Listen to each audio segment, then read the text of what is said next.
As a mechanical engineer, you're trained to design machines, systems, and structures that perform. But what happens when a component fails too early? When a pump wears out months ahead of its expected life? These failures cost time, money, and sometimes even safety. Reliability engineering is the science of ensuring systems and components perform their intended function over time, without unexpected failure.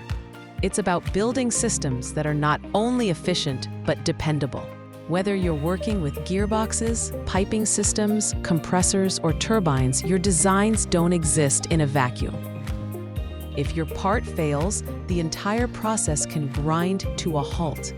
That means costly downtime, emergency repairs, potential hazards or injuries. You might not realize it, but you've already encountered reliability concepts. Using safety factors, choosing materials for fatigue or corrosion resistance, running stress or failure analyses. These are all reliability decisions, whether you call them that or not. In this video series, you'll learn how to measure and improve reliability.